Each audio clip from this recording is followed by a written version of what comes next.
All right, everybody. So it's been about 5 whole days. Yes, count them, 5, since the patch updates have dropped with the buffs and the nerfs. So what I wanted to do in, I guess you could say, celebration is figure out what the top 10 cards are now that a bunch of the broken stuff kind of got nerfed. So as always, my name is Justin, also known as Shit Just Works. Welcome back if you are returning. If you're new, do not forget to hit that subscribe button. If you have come to figure out what the best cards in Runeterra are, you are 100% in the right spot. We did already review the top 5 champions in a previous video, so if you want to go ahead and check that out, the link will be below in the description. And before I get into this top 10 list, I do want to know from you guys in the comments below, what do you think are the top 3 cards right now? The top 3, right? Not top 10, just top 3. Put them in the comments below. I want to see your top 3 cards. If you can't think of the top 3, at least just the very best card right now. Again, non-champion. So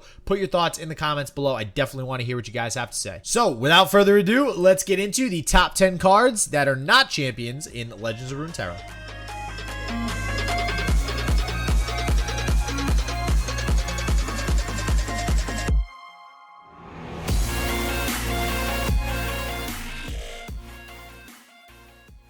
All right, so before we get going here, I do want to mention a couple things. First off, this was a ridiculously hard list to come up with. I'm going to actually kind of explain a little bit more why before we go over the top card a little bit later. And I want to go over a few things then, which is going to be cards that did not end up on this list due to them being sort of a meta check card. Cards that did not end on the list or end up on the list due to being sort of a consistency check. And we'll go over what I kind of define these as a little bit later. And cards that did not end up on the list due to being situational. Plus some cards, obviously, that I actually considered and or are on the radar. All right, so first up, the very first card on this list, and I don't mean the best card, but number 10, is going to be Unyielding Spirit. So this card has been on the top of everybody's mind for quite some time now. I've actually gotten some comments on previous videos that this card is busted and needs some sort of nerf, etc. Now, I will say, it's very strong. That's why it's on this list. But it's number 10 for a reason. I think it's strong right now because of the current meta. I think it's strong because the card says make a unit unkillable. I mean, that just sounds like a pretty good effect. The problem is changing this to 9 cost might actually make it like so much worse that it's just borderline not playable, right? That might not be the case. Who knows? It is something that I imagine Riot is taking a look at right now. So very good card. This can be put on things like Radiant Guardian. You have infinite lifesteal. People love to play it on Lux or Karma, specifically Lux. Now you have an indestructible Lux, infinite final sparks for the most part. Putting it on a Garen in a mid-range deck also feels super, super good. It's just a really good card overall. So it's going to get number 10 on this list. All right, next up, we have a card that might be, I don't know, some of you guys might not agree with, but I do think this card is hella good right now, and that is Noxian Fervor. So we have a 3 cost, deal 3 to your unit, deal 3 to anything. Here's the real reason why I think this card is so good right now. Primarily, the ability to deny lifesteal or any sort of heal on an attack. Obviously, this card is more supportive of the aggro deck archetype, burn, stuff like that. But the ability to Noxian Fervor your own unit when it's in battle, maybe being blocked by, a Radiant Guardian with lifesteal that's going to heal for 5. This card in that situation is now doing the 3 damage that it does, plus technically 5, right? Because it's negating the 5 lifesteal. And being able to negate 5 lifesteal over 2 turns, because essentially, let's say that's your opponent's attack turn, unless they have some way to rally or play single combat or something on the Radiant Guardian, that gives you 2 more whole turns to go for lethal there. I mean, and usually you're not playing Noxian Fervor unless you're trying to set up lethal over the next couple of turns. So I do think that this card is extremely good. I think it's what makes burn aggro so good right now, even with the Boom Crew Rookie and Legion Rearguard nerfs. So this is going to get number 9 on the list. All right, hold up, guys. Wait a second. Just a reminder, I do have this one card at the end who nobody probably thinks of at all. Like, period. Nobody plays this card, and I still think it's super, super strong. It blows my mind how this hasn't just been splashed in damn near every deck. But anyways, Don't forget to subscribe. If you guys like the video, like the video. I mean, every time, I always got to be telling you guys, reminding you guys. You know, there's 2 buttons down there. They do exist. One's the subscribe button. One's the like button. There's a third one, the dislike button, but we don't like that. We dislike the dislike button. All right, so don't forget to subscribe, like if you like the video. All right, number 8 is a card that I have mentioned multiple times, whether it be during a cast, you know, while I'm casting a game and somebody plays it and just completely swings the entire game in their favor, or at least the entire battle, anyways, is going to be Ranger's Resolve. All right. This card, to me, needs some sort of change, which is why it's a little bit higher on this list. The other cards don't necessarily need a change as of yet. But now we're getting into that realm of, all right, these cards need to be looked at, I think, personally, right? This card for 1 mana burst speed, that's ridiculous. I still don't understand how they can compare Chain Vest to this card and think that 1 cost, you know, is good across both cards. I mean, you could potentially get this on 6 units over 1 turn. And if you're lining up blocks, that just feels really bad. And your opponent, if you are playing this, pretty much has to consistently play around Ranger's Resolve with their blocks the entire game. That's one of the things that I always say about 1 mana spells, is that just an inherent advantage of being a 1 mana spell is that it's very easy to keep 1 mana up. So your opponent is constantly having to worry about Radiant Strike, Elixir of Iron, Ranger's Resolve. So I do think this seems a lot better at 2. It seems a lot more balanced, and right now is extremely strong. All right, and number 7 is one that really should not be a surprise to most people, and that is Cithria the Bold. And honestly, I feel like this card has gone under the radar. For 6 mana, you're getting a 6/6, which is already like decent stats compared to everything else, right? Most 5 drops are 5/5. 6/6, not that bad. You have that Alpha Claw thing that's like 6 mana for a 7/6 with Overwhelm or something like that, or that might actually be 7 mana. I don't know. Nobody plays that card. But anyways, you get 6/6 worth of stats, and when you attack, everything gets +1/+1 and Fearsome. It just seems so good, like so busted. Like, I mean, I don't know, maybe you change it to like 5 attack as a really small way of just making it a little less aggressive, but I do think this needs just a little minor tweak. I don't think it's too overpowered, but we've obviously seen this card played in damn near every Demacia deck since its inception with the original Bannerman, you know, back before patch 1.2, before Rising Tides. This card has just been a mainstay in every single Demacia deck. So Cithria definitely gets a spot on this list. All right, so before we keep going with this list and get on with number 6, there's a bunch of cards that, like I said, we started with 36 cards, sorry, 39 cards. Then I axed 3 completely from the list, and then we ended with 36. So I didn't really do much through my first go through of axing. So I decided to put them into categories as to why they're not in the top list, but why they are still good, but acceptable. All right. And what I mean by acceptable is they're probably always going to be good, but not incredible or busted or anything like that. And they're almost a necessity. And these are the meta check cards. And what I mean by a meta check card is, and you could not even call it like a meta check card, just a check card, is these are cards that swing the game based on somebody misplaying. So as an example, a perfect example, the first one that comes to mind is Ruination. Ruination is 9 mana. It's very easy to play around knowing that it's 9 mana. As long as your opponent expends mana to the point where they can't play this card, you're usually safe. Problem is, you still have to worry about the following turn. If it's late game, they'll obviously, let's say they're having the attack token next turn, they're going to have enough mana to go ahead and play Ruination. So you need to be wary of that and make sure you're not playing too many units to where they just wreck your entire field. So, with that said, Ruination, great card for that reason. However, it's more of a necessity than it is just a busted card. We kind of need that card in the game so that decks can't just randomly play units all over the board and not have to worry about getting punished for it. So, here's some of the other cards that did not make the top 10 due to similar reasons. Deny, Vengeance, Twin Disciples, Elixir of Iron, Reckoning, Solitary Monk, Single Combat, Detain, and Thermo Beam. And I will say, I very much considered Reckoning because it's seeing a lot more play right now, but it is a 6 mana slow speed spell, has some requirements, is easily negated by killing off, you know, whatever is on the field that's 5 or more attack that you own, thereby negating the effect. So definitely a card that you can play around, but is a necessity in the game. All right, so back to the list. And number 6, people might not agree with me. I don't know. I still think this card is incredible. It may not need another nerf. It might actually not. Pretty sure all the rest of the cards I'd be okay with getting some change, but this was just recently changed.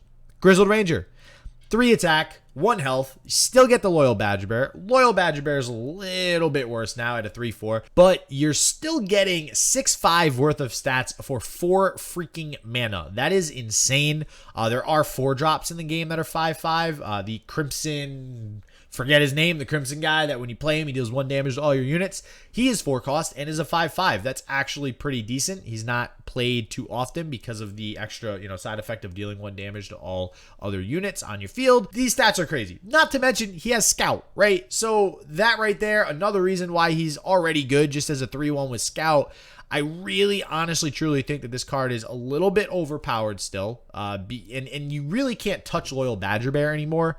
With 3-4 stats, being a vanilla creature or follower, you can't really do anything about that. And honestly, putting Grizzle Ranger at a 2-1 seems kind of bad. So it's in a really awkward spot. It might just end up staying here for the rest of its existence as a 3-1 and just a really good Demacia card. We shall see, but definitely one of the better cards in the game right now. All right, number 5 in the tournament that I just casted this past weekend, Duels of Runeterra, number 10, taken home by Fresh Lobster, who was playing Trifarian Assessor, as were many other Freljord Noxus decks that we had seen, whether it be with Ashe or Sejuani or whatever mix of champions they decided to go with. This card is bonkers. All right, you are getting 4-3 worth of stats, which is not terrible for a 4-cost follower, plus drawing a lot. When in the right deck, I've seen this, I think in the finals, Fresh Lobster played this 2 turns in a row. First turn drew 3 off of it. Next turn drew 5. And that's insane. You play this for something like Avarosian Hearthguard.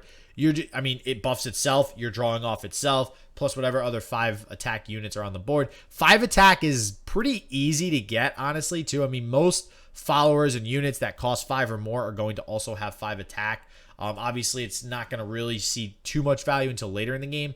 As long as we also have stuff like Glory Seeker, which is a 5 attack follower that costs 2, this card will also be incredible. So I do actually think this does need a little bit of a nerf. I don't see any reason why it has 4 attack.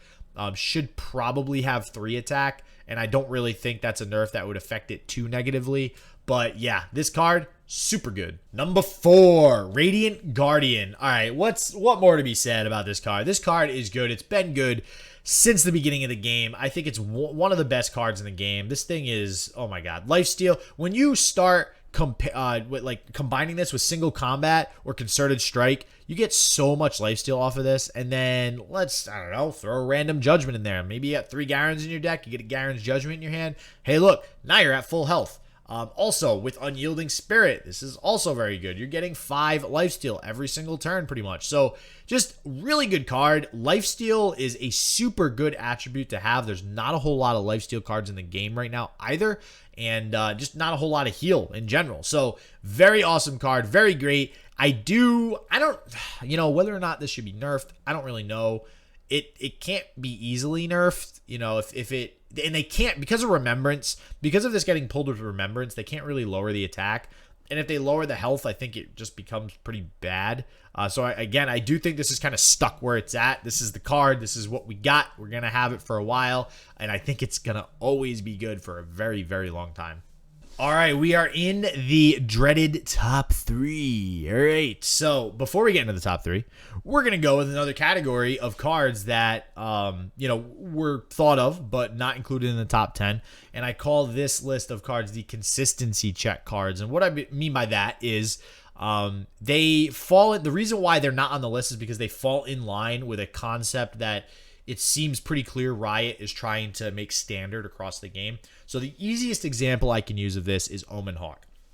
Omen Hawk seems ridiculous, right? You get 2 units buffed on the top of your deck. You play this in something like Trifarian Assessor, which you just saw. You hit a Trifarian Assessor, it's incredible. You hit anything in that deck, it's incredible. So really good card, right? However, it stays in line with the whole 3 mentality they have of 1-cost cards. And what I mean by that is you have something like Bark Beast. It is a 1-cost follower. It's a 1/1. It has a conditional trigger that makes it a 3/3. You have Jagged Butcher. It's a 1-cost 2/2. You have a conditional trigger. That makes it a 3/3. And Omen Hawk, you have not necessarily a conditional trigger, but a conditional 3/3 effect where the 3/3 of stats is not immediate. It is delayed over the course of drawing the 2 followers or champs that you buff on the top of your deck. So its stats are in line with what they're trying to do in the game, and that is what all of the other cards in this list are doing as well. So we have Omen Hawk, we have Rekindler, we have Shadow Assassin, we have Vile Feast, we have Deep Meditation, and Swiftwing Lancer. All great cards.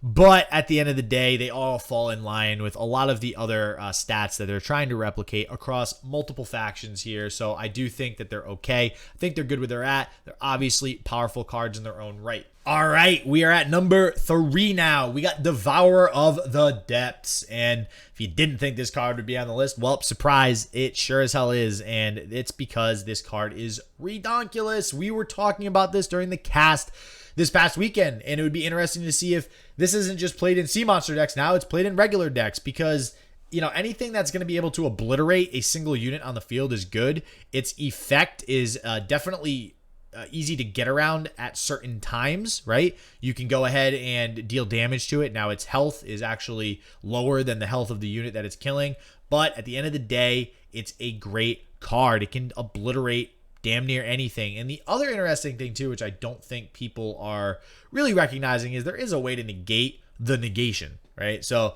say they Mystic Shot your Devourer, you can always buff the Devourer up with something like a Twin Disciples or whatever deck you're playing it in. Now, typically that's not the case, because we're seeing Bilgewater and Shadow Isles constantly played with Devourer, so there's really no way to cancel that negation that your opponent might have. But overall, you can't go wrong with a card that can obliterate any unit, especially when we have Unyielding Spirit that's played so damn much. Number 2, and for similar reasons to Devourer, is Will of Ionia. This card has been amazing since its release. This card is why a lot of cards cannot be played. Braum, anybody? Braum is just bad because of this card. If you try buffing Braum, gets returned to the hand and you lose all the buffs. And that goes for any other follower or champion that might get buffed. So Will of Ionia, just fantastic card, great in control decks. Obviously, pretty much always played in any kind of Ezreal deck that you have that is paired with Ionia. Basically paired in any Ionia deck at this point that you do see floating around. Just an awesome card, awesome control tool, and it's where it's at. It's going to be where it's at forever. I don't see this card being changed. I think at 4 mana, it's great for what it does. I think it's super balanced. And the fact that I think that it's not only super balanced, but the second best card in the game right now, I love that. I absolutely love that. And the final card, and after the final card, we're actually going to go over 2 other categories, which they have far less cards in them, but there's some situational cards that weren't on this list. And there was cards that are surprisingly on the radar. One of them is ridiculous, but I'm telling you, it's like low-key OP, right? But anyways, number one. What is number 1, you ask? Well, it's Fury of the North. This card is ridiculous right now. It's so strong. It's aggressive. It's defensive. It can do anything. It's so good, right? I mean, Braum's take card's decent. This card blows it out of the water. I mean, doesn't have any conditional triggers. It is obviously just played for that turn. But man, you would put out something with Overwhelm. Now you're threatening lethal a lot of the time. It's usually going to buff up over anything your opponent might have as a buff. It's just, it was such a good card. And honestly, this tournament that we casted this past weekend and the weekend prior, we are seeing 3 of Fury of the North run in so many different decks right now. It's insane. So I am on the Fury of the North bandwagon. I do think this card is absolutely fantastic right now. I do think it might need a change. I wouldn't be surprised if it goes to 5 mana, but again, I feel like at 5 mana, it's much, much worse. Maybe they change it to like +3/+4. I don't know. I actually don't think they will change this card, but I do think it's extremely strong. And if they don't change the card, I think it will remain strong for quite some time, especially with it being a champion spell. All right, and as a little bit of a bonus, we have 2 other categories of cards that were not added, much shorter lists. The first one is 2 situational cards that I think are super strong, but as the name implies, they're a little bit situational. One of those being They Who Endure. The other being, and I have talked about this on so many casts, so many competitive tournament games, the very end of the games, this card is super, super impactful, but otherwise is literally just not played in decks. Probably one of the best cards in the game when it's a champion spell, but when it's not, it's legit not playable, and that's Nautilus's Riptide. And there are 3 cards that were considered, but they just missed, and they're kind of on the radar. First one is Avarosian Hearthguard, which I think has always kind of been on the cusp of being one of the best cards in the game. It's popped up again, obviously, in a lot of these Freljord, Noxus, Trifarian Assessor builds. Super, super strong paired with Trifarian Assessor. Second, we have Neverglade Collector, which I think is also incredibly strong. It's seen a ton of play in a lot of combo Shadow Isle variants. It's also pretty good. It's kind of like a better option to Prankster, which we used to have some Prankster burn back in the day. So just something to watch out for. It didn't really barely miss, but I do have faith that this card can be pretty strong. And another, all right, here's the last one.